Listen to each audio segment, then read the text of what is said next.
Comenzamos nuevamente nuestras benditas clases. Quiero felicitar a todas y todos por las notas obtenidas. Quienes por alguna razón pues bajaron de 15 puntos, tienen que hacer el esfuerzo de mejorar y tratar de que en este segundo parcial pues mejoremos nuestra nota para balancear nuestra zona, si no seremos candidatos a no llegar ni a zona mínima.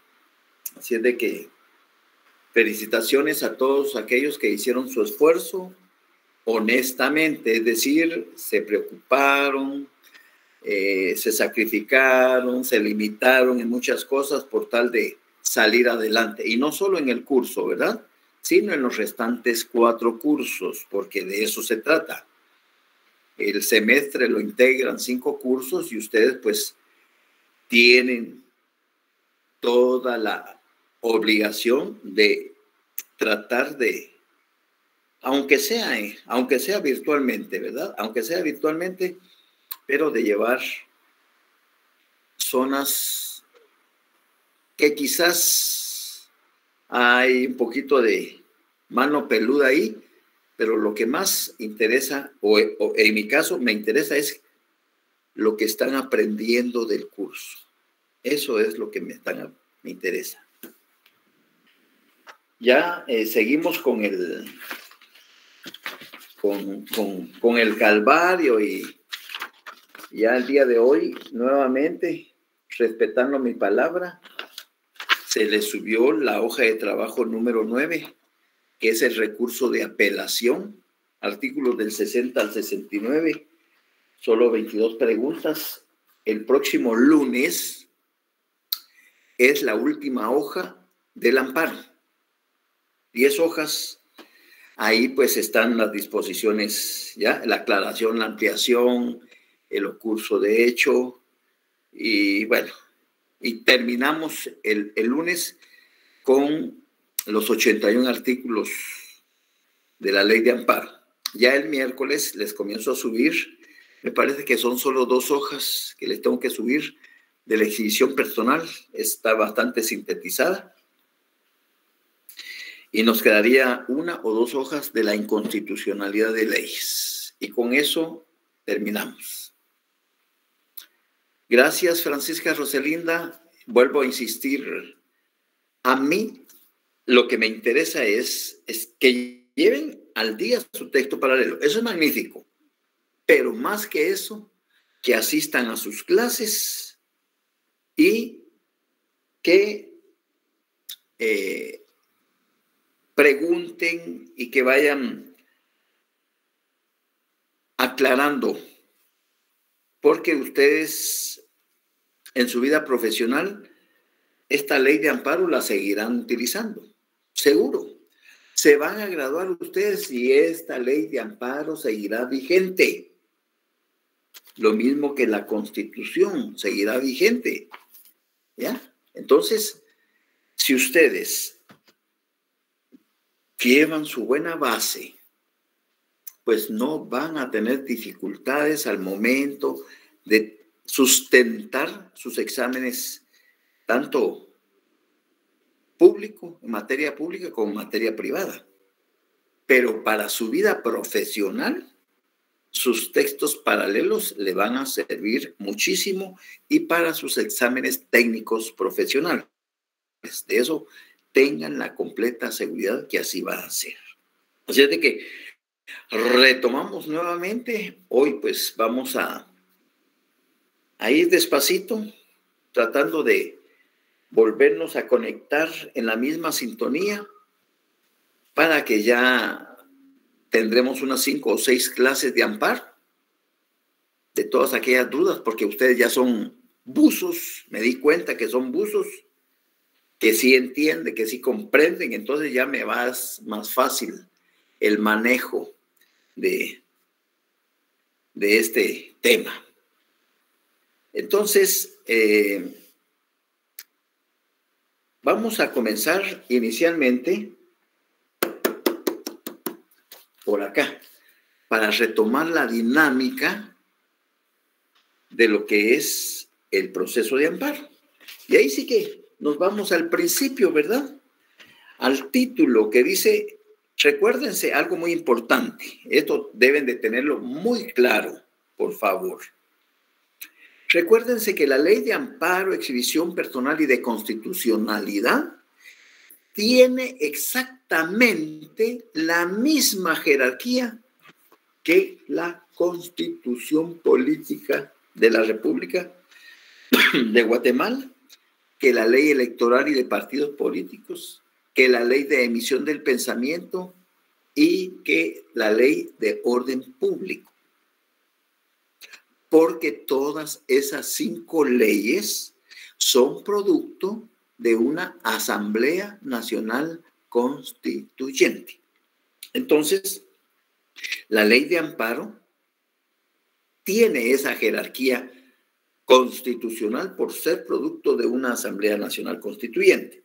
Y por eso vamos a hacer uso de estos primeros artículos de la ley, principalmente del título que dice Ley de Amparo, Exhibición Personal y de Constitucionalidad, y hay una llamada, la número 2, que dice, es el cuerpo normativo que engloba los principios, las instituciones, las doctrinas, las normas jurídicas y procedimientos bajo los cuales se desarrollan las garantías constitucionales.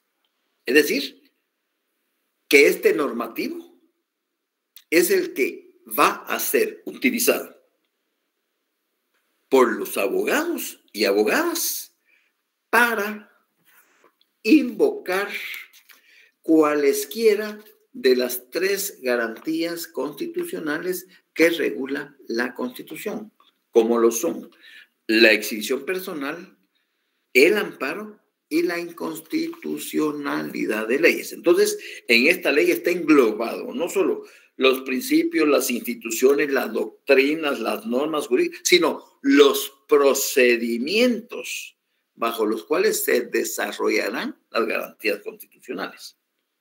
Y en el título 1, que habla de la protección constitucional, nos remitimos al título 6 de la Constitución.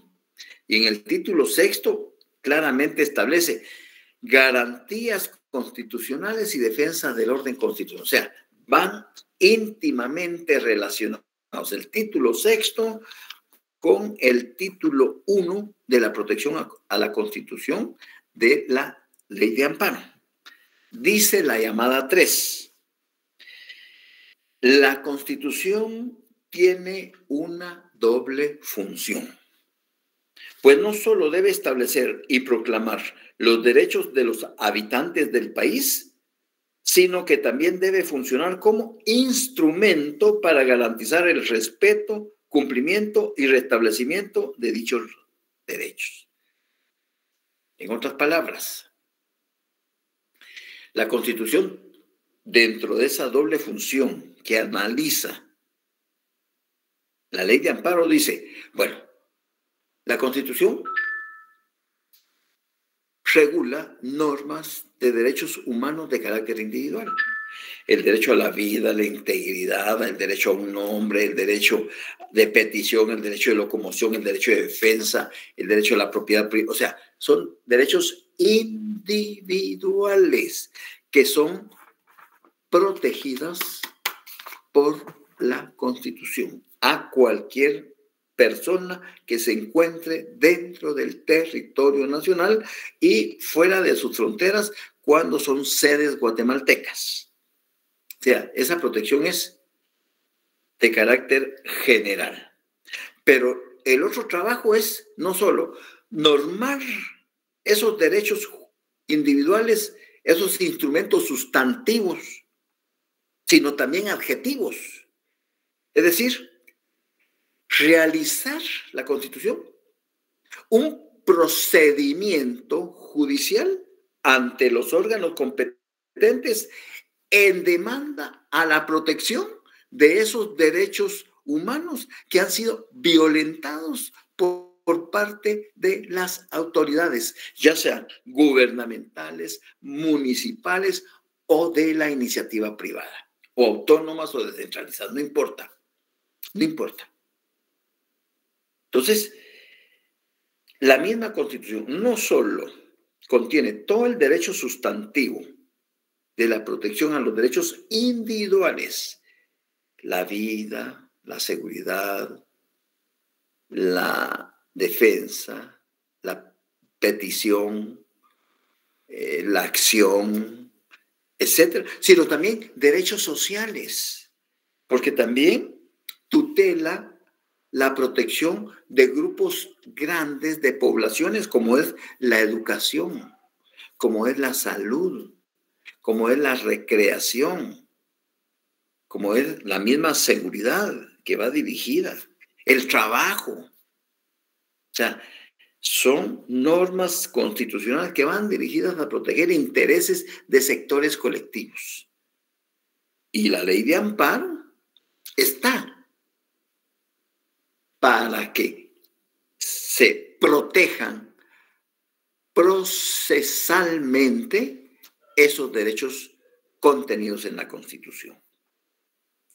De esa cuenta, hay normas fundamentales y disposiciones generales, 7 artículos, que involucran el quehacer de la justicia constitucional en Guatemala. Es decir, que van a tener íntima relación con las garantías constitucionales, ya sea la exhibición personal, el amparo o la inconstitucionalidad de leyes. Entonces, en el numeral 4, la cita 4, que habla de las normas fundamentales y disposiciones generales, dice: el capítulo señala los principios procesales bajo los cuales se rigen la presente ley, siendo para nosotros los 9 que se mencionan en los siguientes artículos. Sí, Francisca. Disculpe que lo interrumpa, solo ¿en qué artículo estamos? Me perdí por un momento. No estoy leyendo solo las citas de página de la página 2 de la ley. Ok, gracias, licenciado. ¿Ya? Estoy ahorita en el numeral 4, citas páginas. Es que son importantes que las leamos, más que los artículos. Fíjense que es más importante que leamos esas citas que nos aclaran, ¿ya? Entonces, la cita 4, que se refiere al capítulo único, normas fundamentales y disposiciones, hay un numeral 4 y dice: el capítulo, es decir, este capítulo, que son solo 7 artículos, señala los principios procesales bajo los cuales se rige la presente ley, siendo para nosotros los principios procesales, siendo para nosotros los 9 que se mencionan en los siguientes artículos. Está el principio de interpretación extensiva, el principio de supremacía constitucional, el principio de derecho de defensa, el principio de días y horas hábiles, el principio de simplicidad en las actuaciones, el principio de brevedad en las notificaciones, el principio de prioridad en el trámite, el principio de impulso de oficio y el principio de supletoriedad. Esos 9 principios están contenidos en los primeros 7 artículos de su ley. ¿Sí, Francisca?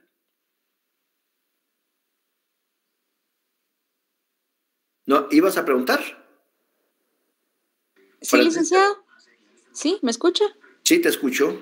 Sí, no sé si me estoy adelantando a lo que usted va a explicar, pero todo esto que estamos viendo acá, esto nos serviría para hacer un proceso en el amparo o cualquiera de estas garantías. Y no solo proceso de amparo, en una exhibición personal o en una inconstitucionalidad de leyes, porque esos principios tienen íntima relación con las garantías constitucionales. ¿Y cuáles son las garantías constitucionales? Exhibición personal, artículo 263.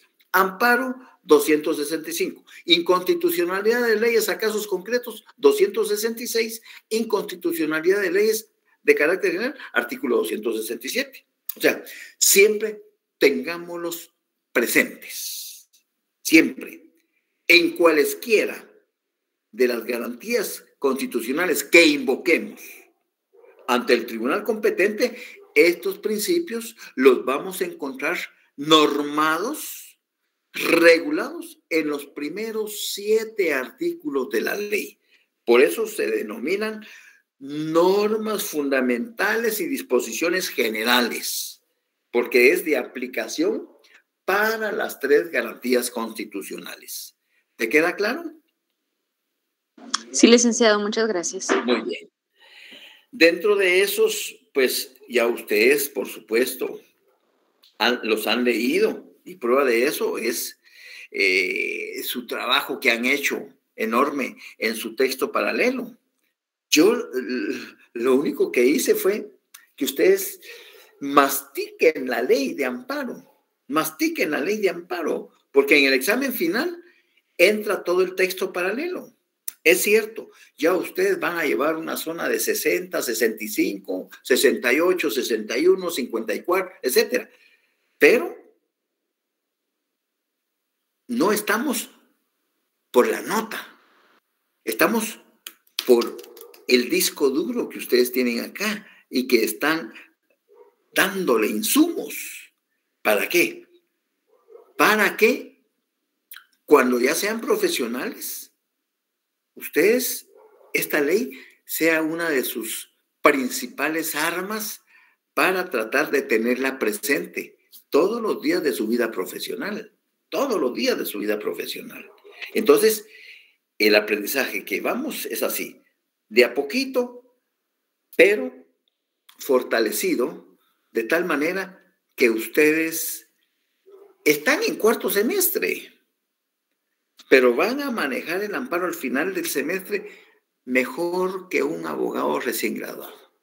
Ya no les va a asustar, porque ustedes ya están preparados para discutir, analizar, interpretar, exponer cualquier temática relacionada con cualquiera de las 3 garantías constitucionales. No en un 100%, porque no pido que declamen, que sus artículos se los... No, habrá uno que otro artículo que hay que estar acá, como por ejemplo el artículo 5, ¿verdad? Principios procesales. Esos principios procesales, señores, para la aplicación de esta ley, cuando dice para la aplicación de esta ley, quiere decir que esa ley contiene amparo, exhibición, o sea, principios procesales que van a regir para cualquiera de las 3 garantías constitucionales. Entonces dice, en cualesquiera procesos relativos a la justicia constitucional. Ya ustedes saben que cuando se habla de procesos de justicia constitucional, no es un proceso ordinario, no es un proceso sumario, no es un proceso ejecutivo, no es un proceso oral, no es un proceso de conocimiento, no es un proceso laboral, no es un proceso administrativo o no, de justicia constitucional. Es porque se ha invocado la exhibición personal, el amparo o la inconstitucionalidad de leyes.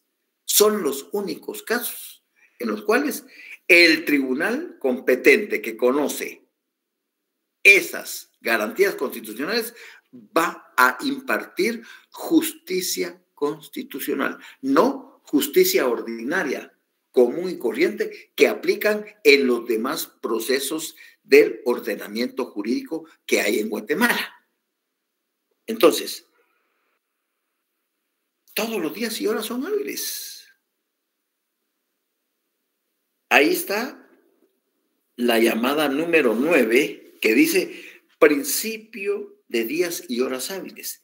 Y vuelve otra vez la ley a recalcar, pero es porque quiere darnos a entender que lo tengamos claros. En los asuntos relativos a los procesos de justicia constitucional, ya sabemos nosotros qué es, ¿verdad? Se considera que todos los días y horas son efectivos. Aquí que es mi cumpleaños, o es que es 15 de septiembre, o es que es el Viernes Santo, o es que es Año Nuevo, o es que es el día de la Asunción, 15 de... No, o el 20 de octubre, no. Para los procesos de justicia constitucional todos los días y horas son hábiles. Entonces, todos los días y horas son efectivos y disponibles. Ningún tribunal puede decir, mire, es que es sábado usted o es domingo, véngase. No, porque está en peligro la integridad de la persona, está en peligro sus bienes patrimoniales o su seguridad o su propia vida, ¿ya? Entonces, no, usted me recibe.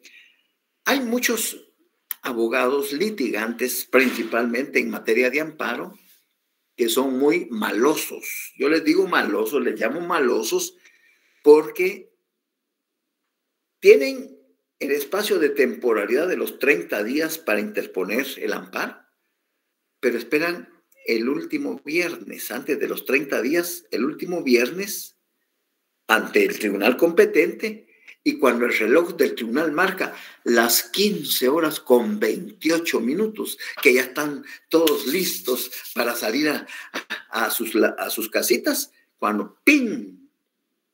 A las 15 horas con 28 minutos, ante el comisario. Por favor, ¿me recibe esto, señor comisario?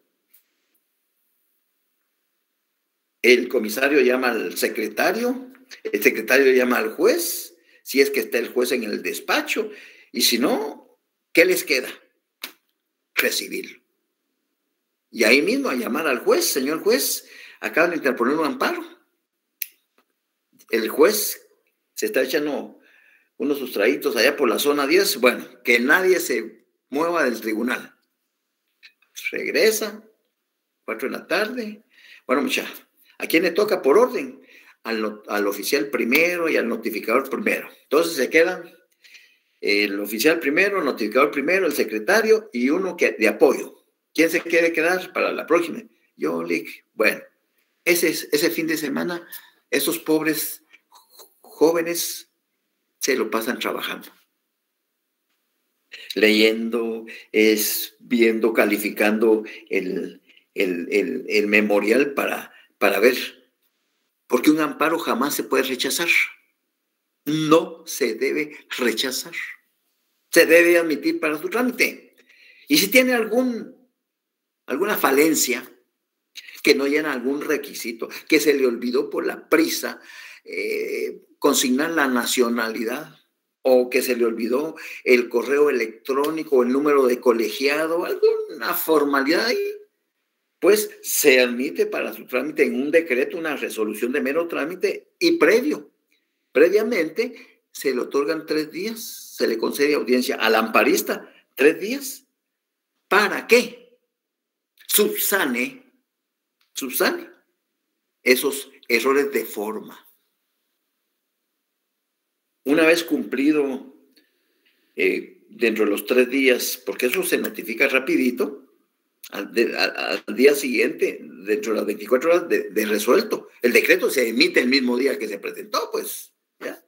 Entonces, una vez notificado al amparista que tiene que subsanar tales y tales cuestiones de forma, viene el abogado del amparista, lo subsana, entonces ya emite la resolución, un auto. El juez, el secretario del tribunal, junto con el oficial y todo, en donde admiten para su trámite, y dentro de lo importante es que le corre audiencia a la autoridad recurrida por el plazo de 48 horas, para que haga llegar al tribunal los antecedentes, objeto del amparo, o un aviso circunstancial, es decir, un resumen sintetizado de todas las actuaciones. Y a veces sábado y domingo se les notifica y la autoridad tiene los 48 horas para... Aunque se pida el amparo provisional, los jueces no lo otorgan. Rarísimo cuando está en peligro la vida del amparista o de un subfamiliar, ahí sí, oficiosamente, sin que se pida, el tribunal la puede otorgar, por supuesto. Pero si son cuestiones que pueden esperarse, entonces el juez, antes de resolver en definitiva ese amparo, está esperando que la autoridad recurrida le envíe el expediente dentro del plazo señalado. Pero como es una autoridad administrativa, le vale madre, va. Pasan 2, 3 días, entonces ya el juez, al ver que ese plazo de 48 horas no se respetó, ahí hay desobediencia, hay un ilícito penal. Puede certificar lo conducente al Ministerio Público por el delito de desobediencia, independientemente de lo que se está tramitando del amparo. Puede certificarlo por desobediencia. Entonces, han pasado las 40, pasaron 3 días, 4 días, 5 días y no llega el famoso expediente. Entonces el juez se ve en la necesidad de otorgarle el amparo provisional al amparista, mientras llegan los antecedentes. Y entonces, al otorgarle el amparo provisional, es como decirle a la autoridad recurrida, es decir, a la autoridad impugnada, a la autoridad en contra de quien se interpuso el amparo, decir, mire, ya no siga, me deja eso en stand-by, por favor, eso se queda en stand-by, porque amparé provisionalmente al amparista. A los 8 días, la autoridad recurrida envía los antecedentes, el juez estudia el expediente y ve que realmente no está en peligro la integridad personal del amparista, ni de su familia, ni sus bienes. Entonces, oficiosamente, puede revocar ese amparo provisional.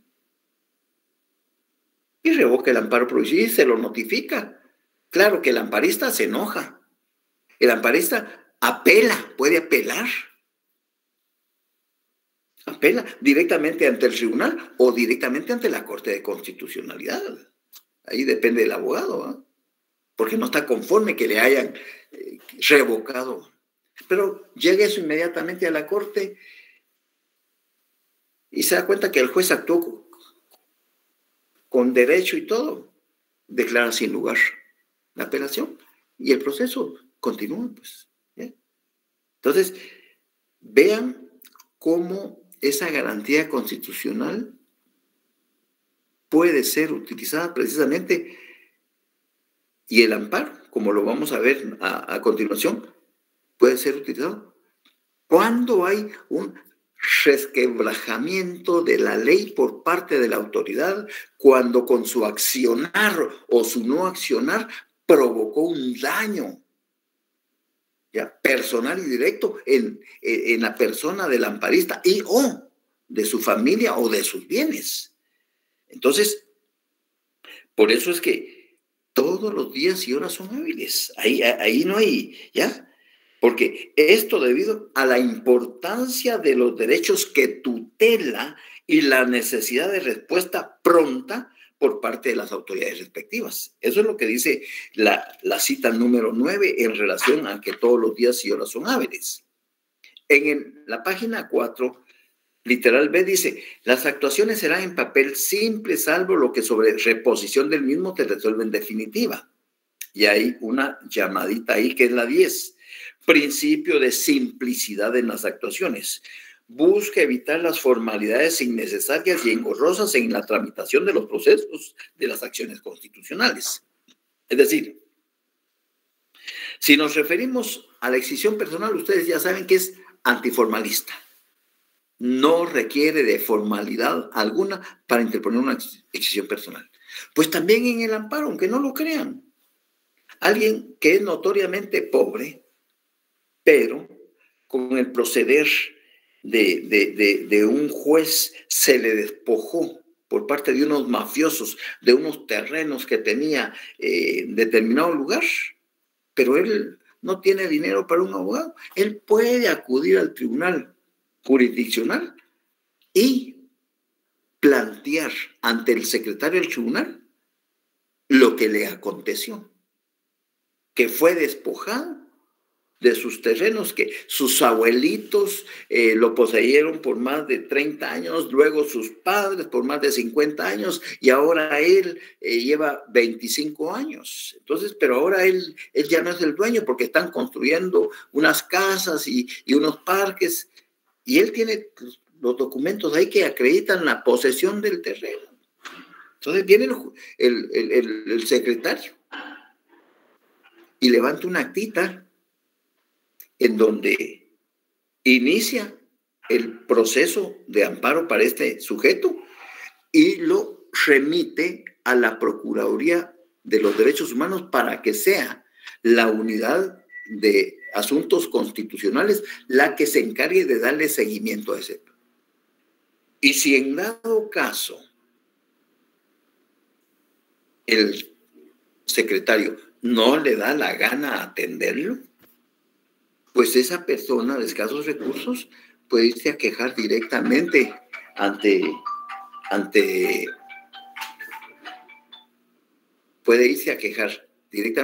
la Corte de Constitucionalidad. O sea, lo importante es proteger los mínimos derechos constitucionales que están regulados en la Constitución, tanto individual como colectivamente, a todas las personas. Sí. Entonces, toda notificación debe hacerse a más tardar al día siguiente de la fecha de la respectiva resolución, salvo el término de la instancia. El caso que les ponía, viernes, esas personas se van a quedar sábado y domingo trabajando. Se quedan sábado y domingo.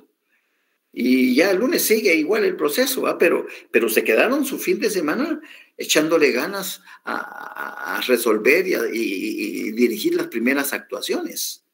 Porque no puede ser, bueno, entró un amparo, ahí lo vemos el lunes, muchachos, nos vemos, feliz fin de semana. No. En una garantía constitucional, todos los días y horas son hábiles. No podemos tratarlos como se trata un juicio ordinario o un juicio oral o un juicio sumario o cualquier otro juicio. No. Aquí todos los días y horas son hábiles. La llamadita ahí, 11, que dice principio de brevedad en las notificaciones. Debido al carácter de urgencia de la tramitación de las garantías constitucionales, es necesario evitar acciones que puedan retardar innecesariamente el proceso, por lo que se debe informar a los interesados sobre todo lo actuado y resuelto en la brevedad de lo posible. Y está el literal D del artículo 5 que dice: los tribunales deberán tramitarlos y resolverlos con prioridad a los demás asuntos. Ese es el principio de prioridad en el trámite. Llamada número 12. Se debe dar prioridad a la tramitación de las acciones constitucionales, ya que se encuentra en juego, oigan bien, el orden constitucional, la integridad y libertad de las personas. Esto es bien importante que lo tengan presente. Ustedes, insisto, si estamos aprendiendo bien este curso, esto lo van a tener ustedes presente cuando ya sean profesionales. Freddy, por favor. Freddy. Feliz tarde, licenciado.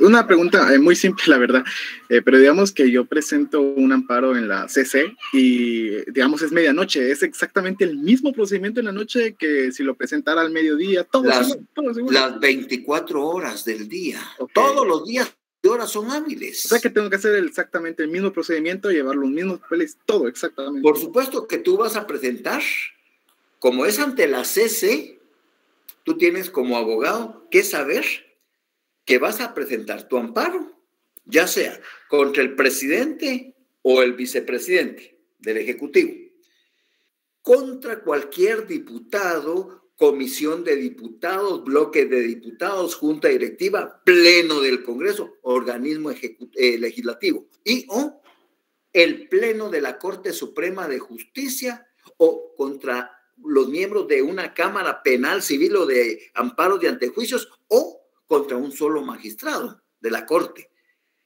El único tribunal competente que va a conocer ese amparo en contra de los 3 organismos del Estado y sus funcionarios que lo integran, así sean las 12 de la noche del Viernes Santo, la Corte de Constitucionalidad, que es el tribunal competente, debe de acompañarlo en única instancia, es decir, ahí no hay una única instancia, y tiene que acompañar 12 copias del memorial de demanda de amparo y 12 juegos de copias de todos los documentos que van a justificar y que van a probar que tu derecho constitucional fue violentado y te causó un agravio directo y personal en tu integridad o en tus bienes o en la de tus familias. ¿Ya? Entonces no importa la hora. Si es en un juzgado de primera instancia, por supuesto, están cerrados. A las 12 de la noche, un juzgado en Guatemala, salvo en materia penal. En materia penal, en la torre de tribunales, donde están las 24 horas, o en Villanueva, o en Misco, y me parece que en la Antigua. Me parece, no estoy al 100%, pero en la ciudad de Antigua funcionan las 24 horas. Entonces, presentas en el de turno, no importa. Tú lo presentas en el de turno. El de turno lo recibe y solo hace el conocimiento que se tiene admitido, y esa primera resolución es elevar al día hábil siguiente al competente.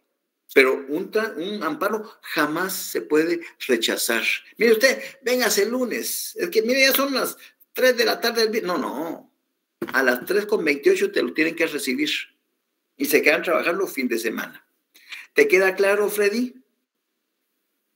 Muy claro, licenciado. Muchas gracias. Muy bien. Por favor, sin pena, pregunten, porque la única manera que aclaramos dudas, la única manera que vamos tratando de hacer ese enlazamiento del conocimiento es preguntando. Carlos Pérez, por favor.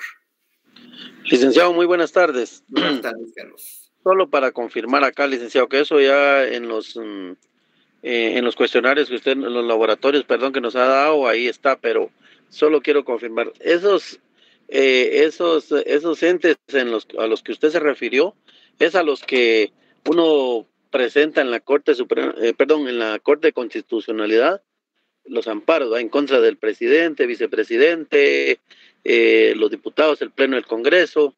Es así, ¿verdad, licenciado? Solo es el único tribunal competente.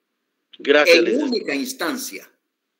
Y por eso exigen que se acompañen 12 copias del memorial y 12 copias de todos los documentos que estás justificando y probando, donde estuvo el agravio, donde estuvo la violación, donde estuvo el daño causado a tu persona, a tu integridad personal, a tu salud, a tus bienes o a la de tu familia. Así es. Así es. Gracias, licenciado. Y entonces aprovecho de una vez, Carlos, gracias a tu pregunta, esa justicia constitucional que va a aplicar la Corte de Constitucionalidad es una justicia constitucional del sistema denominado concentrado. Concentrado, porque hay 2 sistemas de justicia constitucional. El que aplica un juez de primera instancia o una sala de apelaciones o una cámara de amparo o penal o civil, o el Pleno de la Corte cuando están en primera instancia, que dictan su sentencia del amparo y entonces es susceptible de apelarse ese fallo porque no estoy conforme. Entonces lo apelo y esa apelación lo va a ir a conocer la Corte de Constitucionalidad. Ese es un sistema de justicia concentrado. Pero si presento mi amparo en un juzgado de primera instancia o en una sala o o en una de las cámaras, por decir algo. Entonces, el sistema de justicia constitucional es de carácter difuso. Difuso. Porque lo que le pido al juez es la no aplicación de determinados artículos o la aplicación de determinados artículos a la sentencia. ¿Para qué? Para que no me violente el derecho al debido proceso y a la legítima defensa. ¿Ya? Pero eso lo vamos a ir viendo, si no se me asusten. Vamos a irlo viendo así, de a poquito. En 5 clases vamos a salir. Ustedes están muy bien. Yo me quedo admirado, estoy muy contento. Yo sé que las notas no reflejan lo que ustedes saben, pero es un buen termómetro. Y yo me siento muy contento por sus notas, pero creo que les ha ayudado bastante la forma en que trabajo, es decir, las hojas de trabajo. Los dejé descansar, les cumplí. Bueno, hoy ya me comienzan a maltratar, me comienzan a odiar a este viejo desgraciado, pero es por el bien de ustedes. Imagínense, 10 hojas de trabajo que comprenden artículos del 1 al 81 de la ley de amparo. ¿Qué es eso? Masticarse la ley de amparo. Ya, masticarse. Tragárnosla. Y estar felices de que estamos aprendiendo adecuadamente. Porque cuando te hablan de amparo, uno se asusta porque hay abogados que no entienden. Hay abogados que no entienden amparo.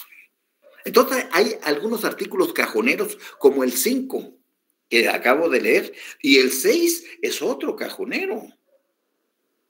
Porque estas leyes no van a cambiar por mucho tiempo. No los van a modificar, no las van a...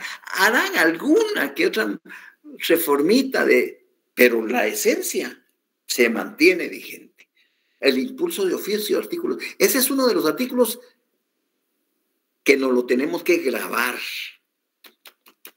ahí, en nuestro cerebrito. En todo proceso relativo a la justicia constitucional. Cuando hablamos de justicia constitucional, sí, ya, profesor, ya me tiene chino. Excepción personal, amparo, inconstitucionalidad. Sí, ya, por favor, tranquilo. Va.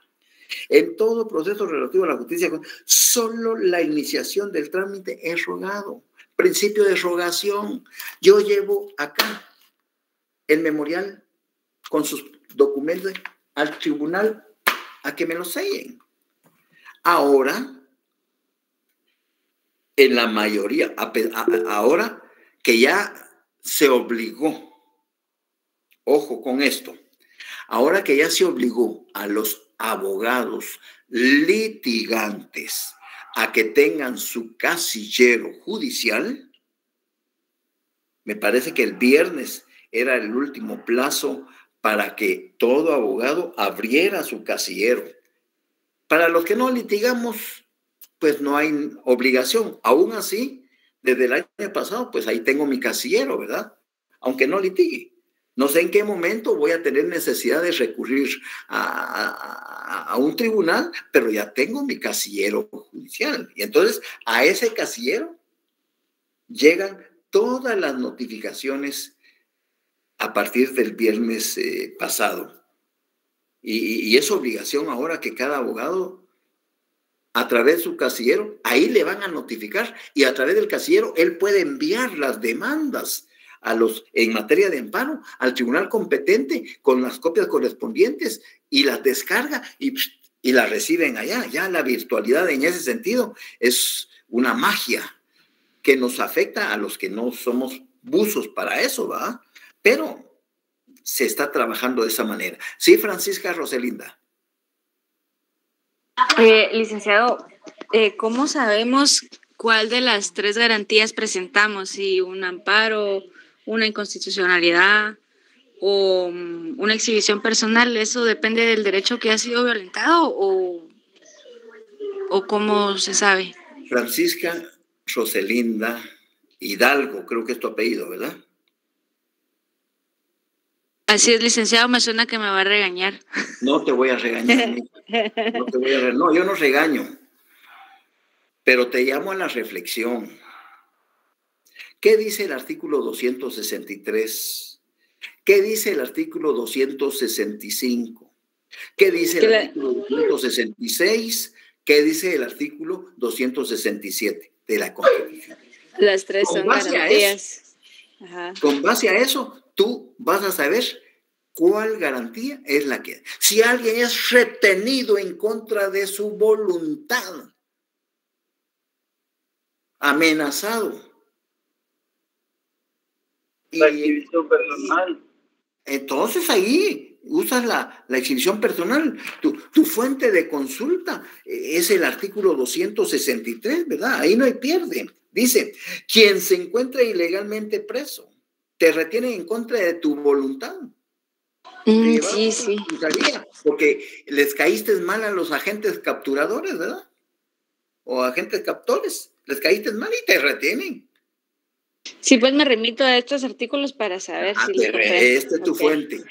Y ya después, bueno, mire, aquí una exhibición personal, vamos. ¿En dónde está el retenidor? Mire, es en la comisaría de la zona 5, ¿cómo no? ¿Cómo se llama su? Muy bien, ¿qué hora es? Es domingo, son las 4 de la tarde. Bueno, vayámonos, véngase. Usted es hermana, ¿verdad? Sí, véngase. Vamos a la torre de tribunales y verbalmente, ante el juzgado de turno, interponemos la denuncia de una exhibición personal a favor de fulanito de tal que está siendo retenido en su contra por agentes de la comisaría X de la zona 5. Así, sin tanta formalidad, cumpliendo, observando el contenido del artículo 163. El juez, al tener la denuncia, asociado como corresponde, es decir, con el secretario y con el oficial de turno, se debe de constituir en la comisaría.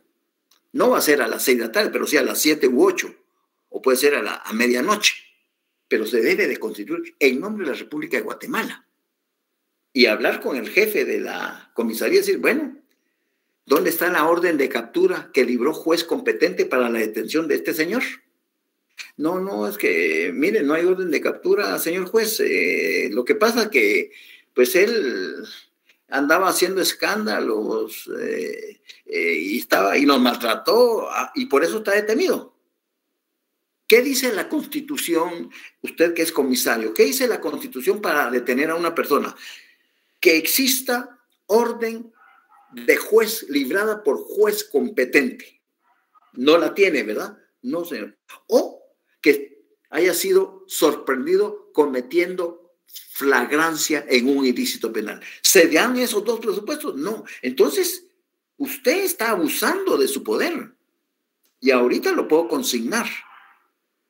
Y le pregunta al sujeto, mire, usted fue objeto de malos tratos, le pegaron, enséñeme su cuerpo.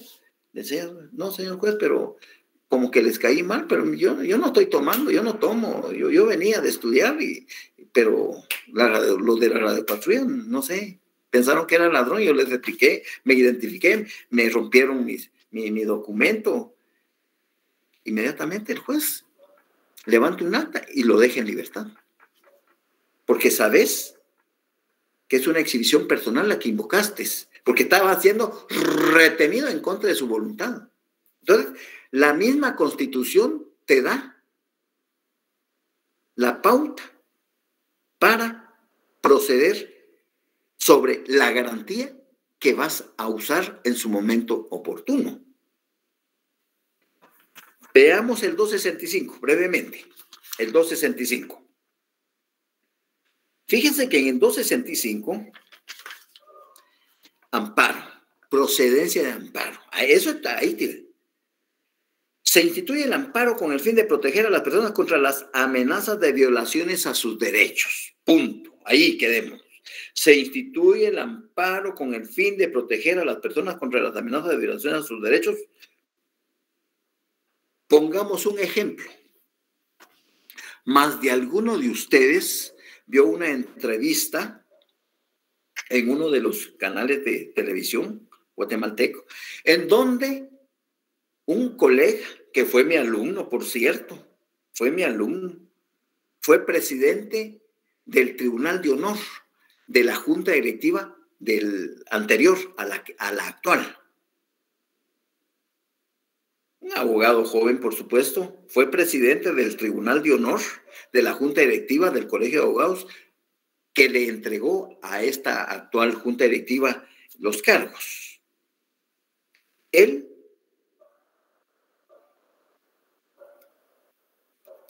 preocupado, vean pues cómo se manejan las cosas.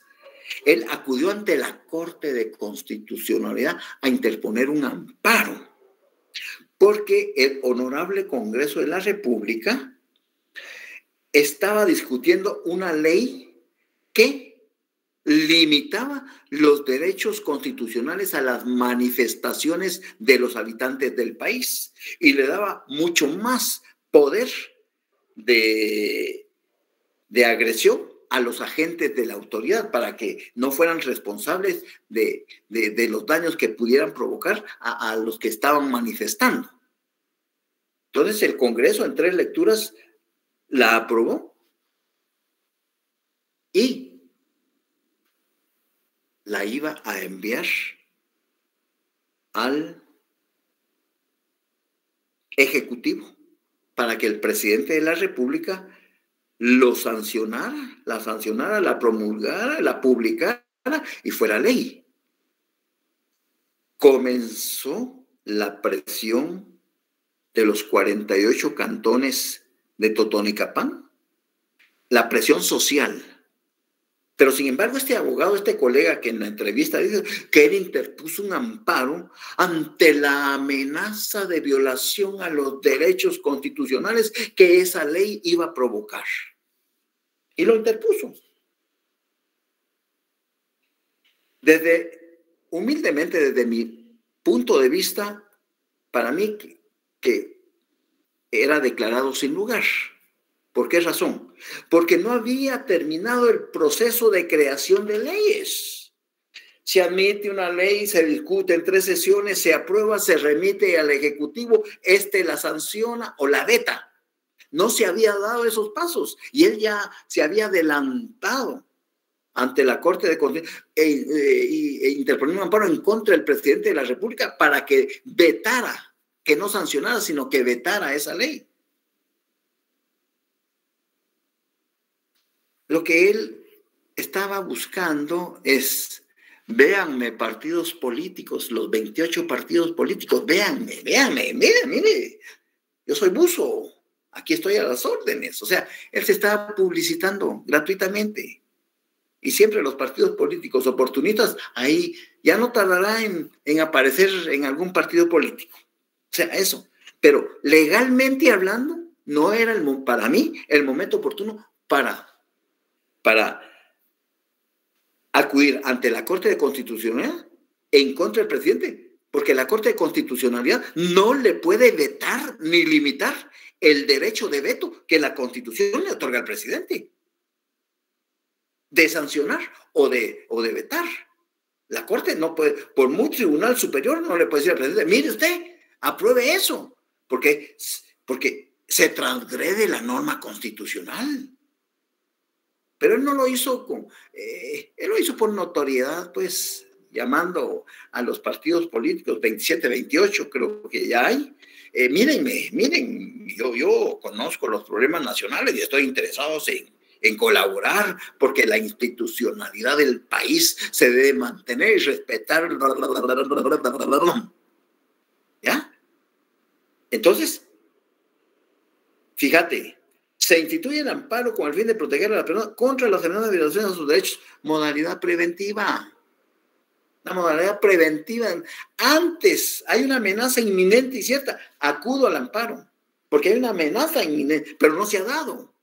Modalidad preventiva.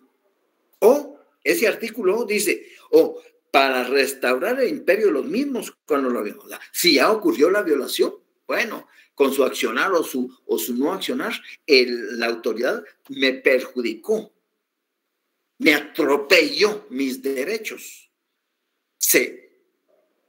Me provocó daños un daño directo y personal, acudo de amparo. ¿Para qué? Para que el tribunal competente vea si el derecho a mi legítima defensa y al debido proceso fueron respetados por esa autoridad o no fueron respetados. Para que, si tengo razón, sea reparado el daño provocado y que las cosas vuelvan al estado anterior. Y por eso, escucha esto.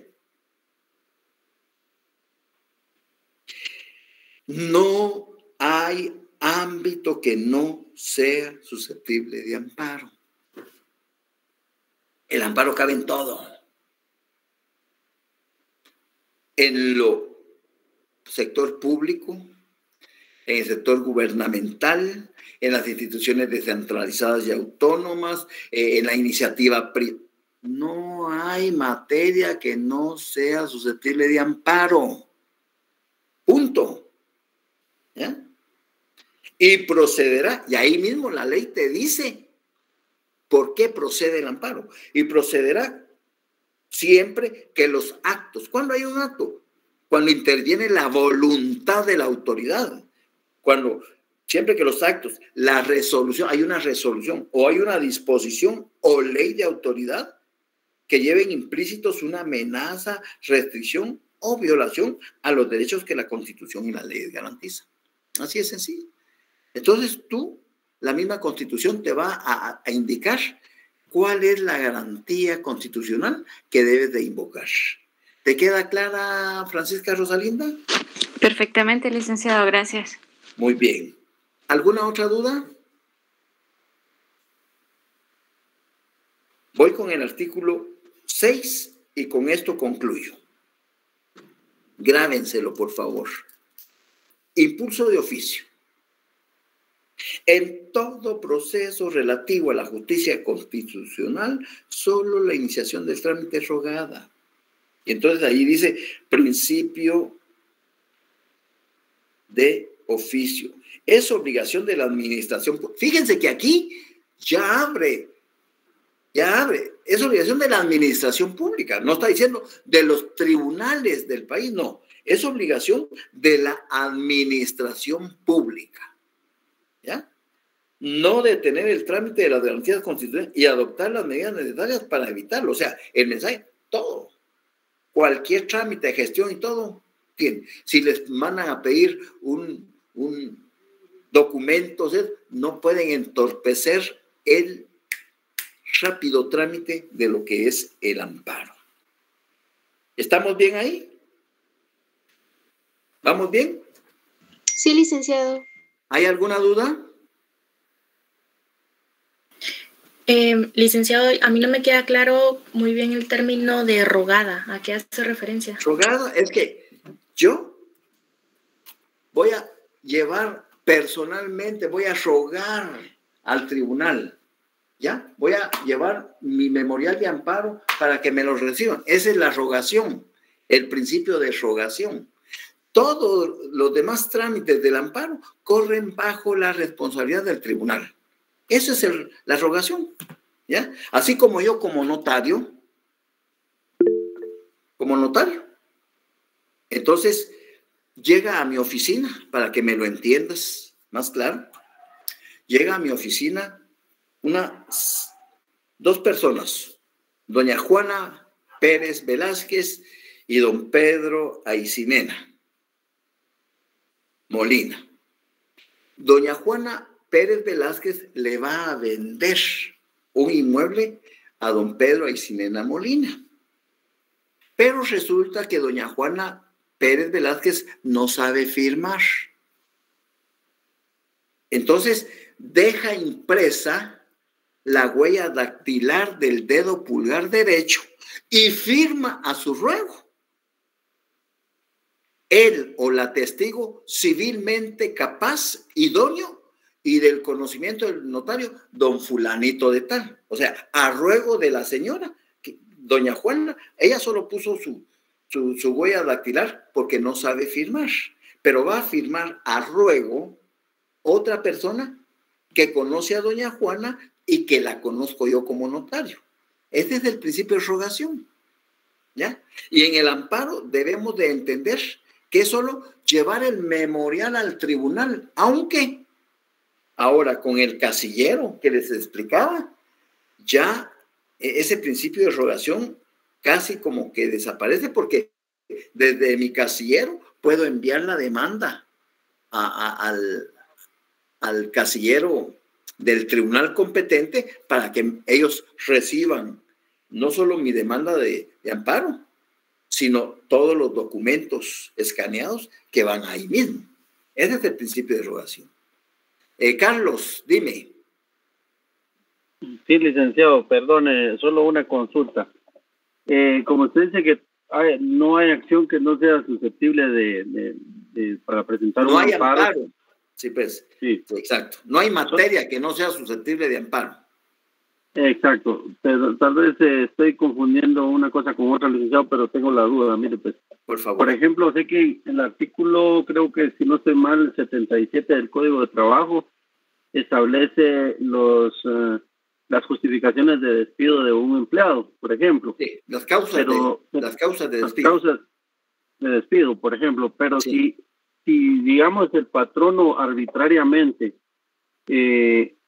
despide aún así, pero el trabajador no está violando ninguno de esas causas de despido, pero obviamente lo despide, eso no, ahí como el derecho al trabajo es también el 101 constitucional. Correcto, entonces, la protección al trabajo.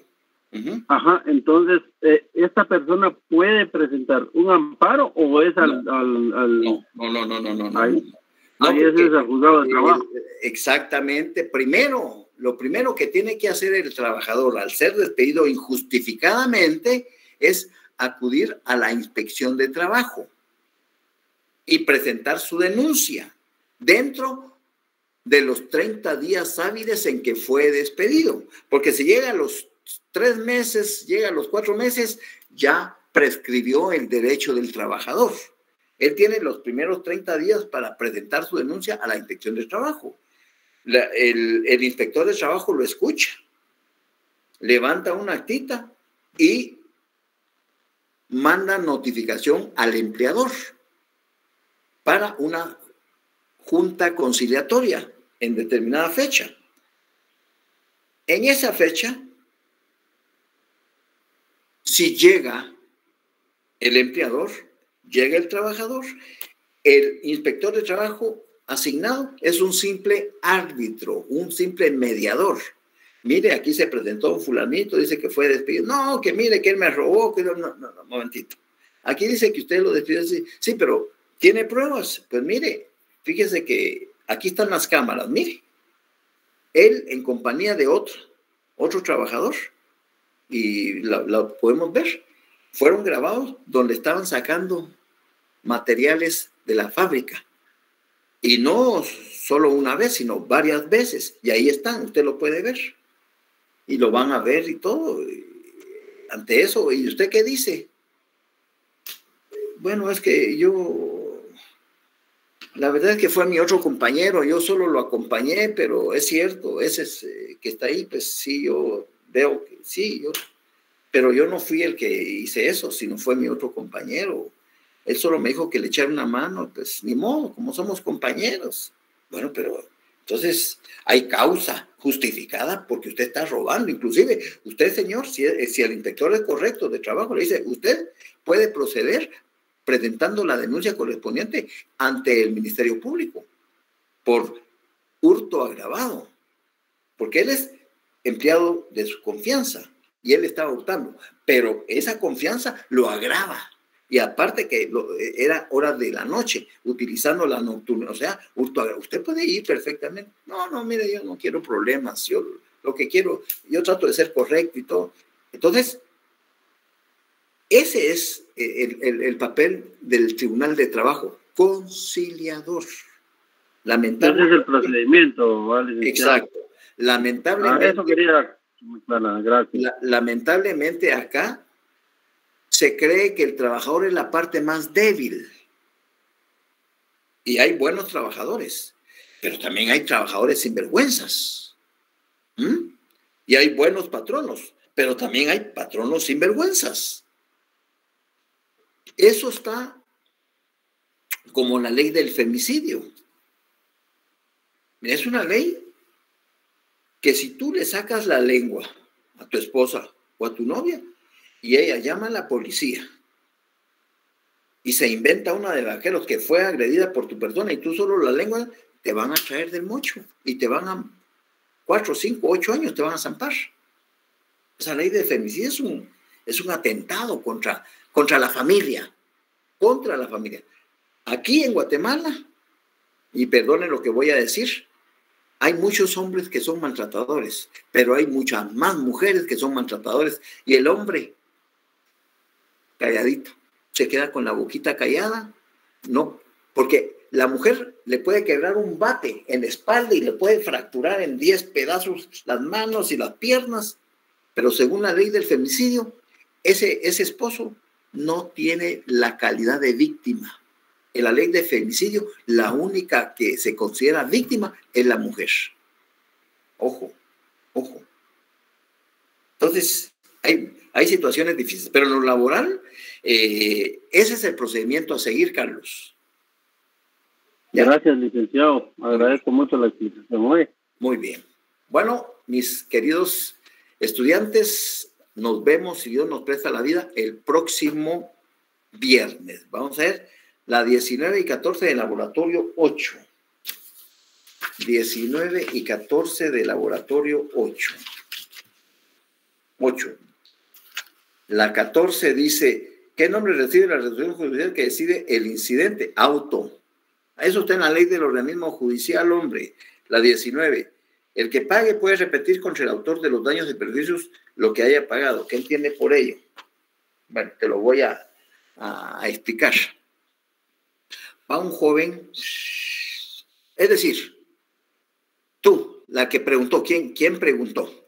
Vamos a ver por nombre, ¿quién preguntó? La 19, Sharon Alejandra. Bueno, Sharon Alejandra es muy amiga de una compañera de estudios que vienen desde primaria y hasta la universidad son cuatas. Así, se suponía que eran buenas cuatas. Y entonces la compañera, la amiga de Sharon Alejandra dice, fíjate que voy a sacar mi tarjeta en Banco Industrial. ¿Será que te puedo proponer a ti como mi fiadora? No tengas pena, si para eso somos amigas, hermano. Con mucho gusto. Y la otra firmó como fiadora de la amiga, ¿va? Sharon firmó como... porque eres buena cuata, entre comillas, ¿no? Vino la cuata. La tarjeta la disparó. Hasta se pasó del límite. Tenía el límite 40,000 y rebasó los 40,000.